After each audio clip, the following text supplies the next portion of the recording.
All right. Contraband goods is a discussion I think we should have someday because it's quite huge. Addressing it today would mean that, that takes the better part of the program. Something I can say is that we have to focus on two things.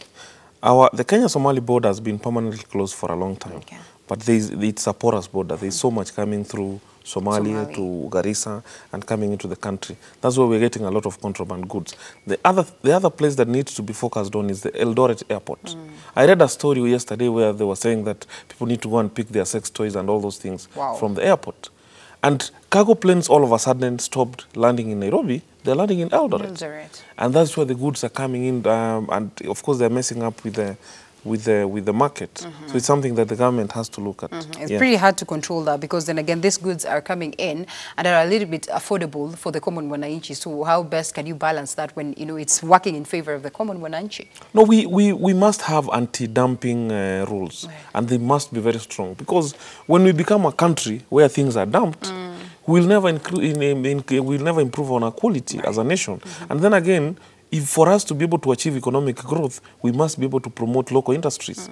So when things are coming from outside that are very cheap, they are flooding the market in such a way that local industries cannot be able to thrive. So it's something that has to be done. Yes. All right. Well, away from that, so much is happening within the transport sector that, is literally directly affecting the economy in a way.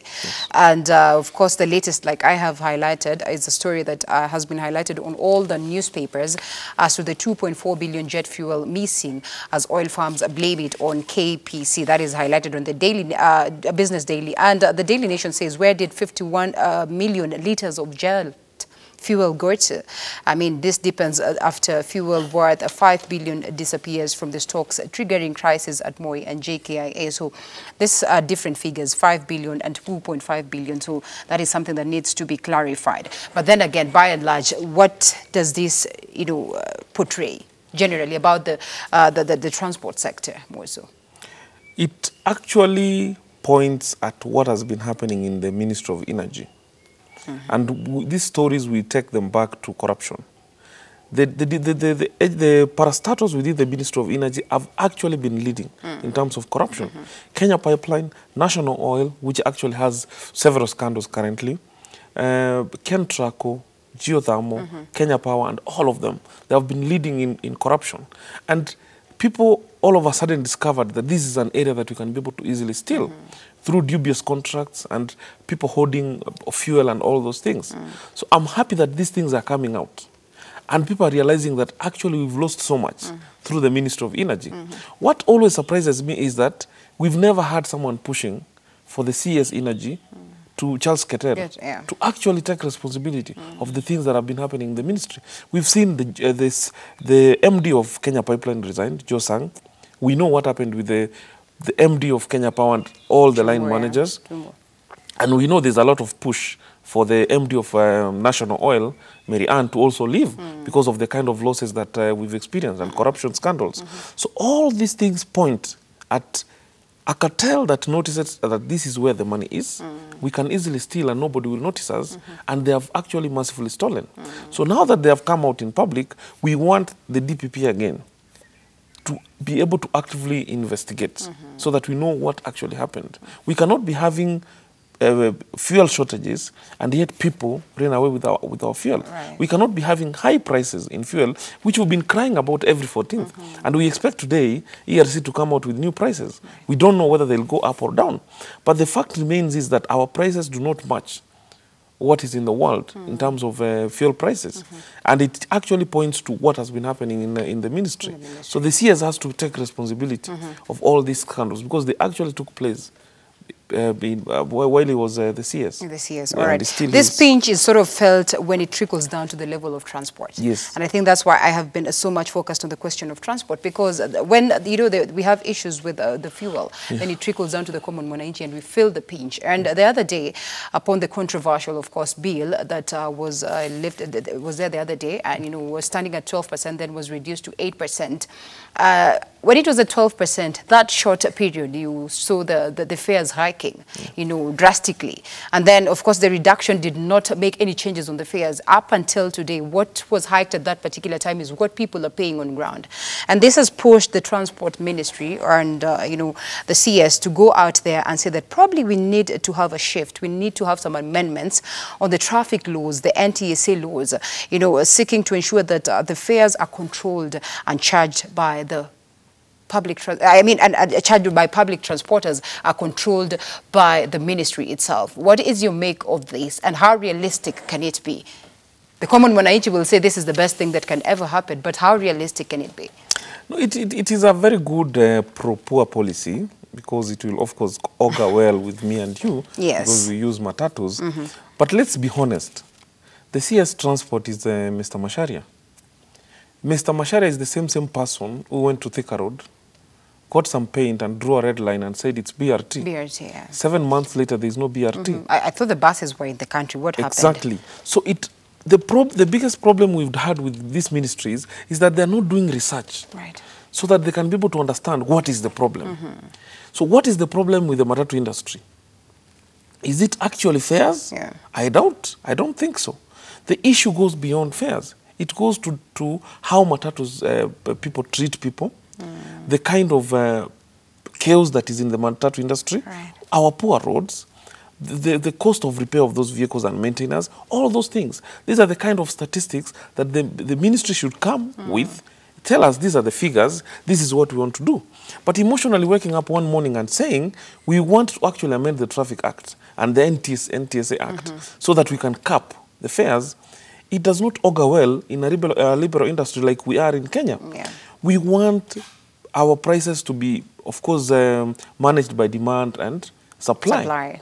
When the demand is high, you will expect, of course, the prices to go high. Yeah. When the supply is high, you will expect the prices to go low. So I don't think that it can work. It has worked in the oil industry for a while, and actually they want to move away from that. But for the transport industry, it can't work. We want the government to focus on getting us back our Kenya bus service, where the prices were fixed. And we actually used to use the Kenya bus service every day. We even had a monthly card that will hop into a Kenya bus, go to wherever you are, and they deduct from the card. You actually don't, you pay a standard fees. So once the government has moved to such a model, once the government has of course, invested in BRT, we have a light train to cover the estates where we live in, the matatus will have no option but to reduce their fares. And something else I was thinking, do you strongly feel that matatu fare is the biggest component in a person's expenditure? It is not. People pay fare, people eat, and they pay school fees and all those things. So we need to look at how can we be able to save for a poor person who is trying to get to work and save. Is it by reducing the fare? If the fare was to be reduced by 20 or 30 shillings today, how much will you save as an individual? As opposed to having good prices in terms of the commodities, the essential commodities that you spend every day. So which area can we be able to save more? That is the focus. If the government cannot give us a good transport system, even if they were to say the fare is 20 shillings, we'll never get there. Because the cartels will hit back and it will be chaotic. Yes. Well, they tried the NYS buses. I don't know whether they're still in operation because I reached this place very early in the morning, so most of the times they're not out there. But, you know, the NYS was about 20 shillings from, say, from Thika Road, that is Githurai, all the way to town. And it was a hassle, basically, because we could have only about 3 buses. And you can imagine how many people require this. So I don't even know how possible the NYS, the Kenya bus, aspect would be in terms of serving the demand that is on ground as today in terms of transport. And they would argue that this is not just something that has been thought of overnight. As they say, there's a proposal that it is at an advanced stage, with, of course, the legal department involved, and now is set to be presented to the cabinet, and then to the cabinet for adoption, and then over to Parliament. But on this, I've not seen public participation. And then again, we're going to go to that level, and then at some point in time, someone is going to challenge it in court, say there was no public participation. So why is it that our leaders sort of ignore these crucial things that, will always take them back to square one in the event that they come up with policies that they want implemented? No, our leaders are Mr. Know-it-all. Or they assume that the public will receive Yes. very well and they won't question. They believe that the mere fact that they were voted in, then they actually have a leeway of passing laws for us without involving us. Right. The reason why public participation is enshrined in the Constitution is because that thing will affect me and you. But this is at the level of the ministry. So we might not even want to blame the parliament. Yes, but by the time the CAS Transport, Mr. Christophe Bore, presented this to Parliament, he actually argued that it was on a very advanced stage, that he has actually done research. So where was this research done? Were the stakeholders involved? Have we seen them talking to the Matatu circles? Have we seen them talking to us? Yeah. Have they done a lot of research? That's such that what they are presenting to the cabinet is something that is foolproof, that cannot be actually fought in court. That is the challenge. They cannot actually argue for us, believe they know what we go through, and yet they don't. They operate with their big cars. They drive on the opposite side of the road. Right. They live in posh estates. They actually don't know what a matatu is. But they believe that they know so much of what we go through as people use the matatus every day. Right. They don't. Yes. Well, okay. Well, that was Chris Obure, Administration Secretary. Yes. But of course, a report by Macharia, that is the CS for Transport. And let's just be concerned about the common mwananchi, and Yes. I think maybe this is something that got them, thinking about this, and it's a reality on ground.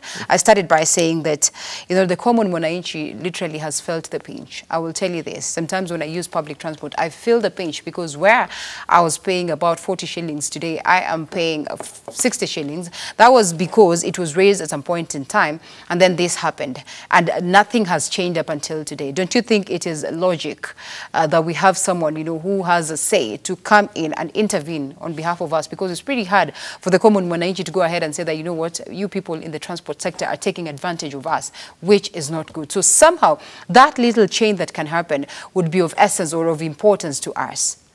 No, we actually want intervention. Yes. That for sure is a fact. We want intervention. The issue we are actually arguing about is what kind of intervention. Okay. We pay taxes every day to the government so that it can provide essential services to us. The same way we have not seen the government putting price caps on private hospitals, so that when you walk to Nairobi Hospital, you cannot be charged beyond an X amount, but the government has focused on offering an alternative, which is free healthcare through government hospitals. That is the same model that we want to see in the transport system. Right. That forget about these matatus that are being operated by private businessmen. Come up with something as a government, because transport is something that is very key, that can be able to be affordable to the Kenyans. So if you really feel the pinch of the Kenyans and how they are being treated by the matatu industry, can we come up with something better that can be able to assist us? The same way we've pulled through the SGR, we want to see similar projects being done by the government. And these ones focused on the major towns that we have: Nairobi, Mombasa, Kisumu, and Eldoret, and Nakuru, so that we can be able to have less congestion in towns. We have policies that can be able to ensure people go smoothly to work. Because the reason why some of us use our cars, it's not like we like driving. Right. It is chaotic driving. The challenge is, you imagine getting into a matatu and how you'll get to work. Right. Not about the fare, but your items can be stolen. Police are all over collecting bribes from the matatus. Midway through your journey, the vehicle is arrested and taken to a police station, and you have to get an alternative. So those are the kind of challenges that we want the government to focus on. As much as the mwananchi is suffering, what is the long-term strategy in terms of relieving the mwananchi of this suffering? By setting price ceilings, will we have sorted the issue? No. People will divest from the matatu industry. We'll have so much less supply in the matatu industry, so much so that the people will be suffering. Because every time there's a matatu strike, the vehicles pull out of the road, it's me and you suffer. Because there's no transport. And the government is not offering you an alternative. That is the challenge. Okay.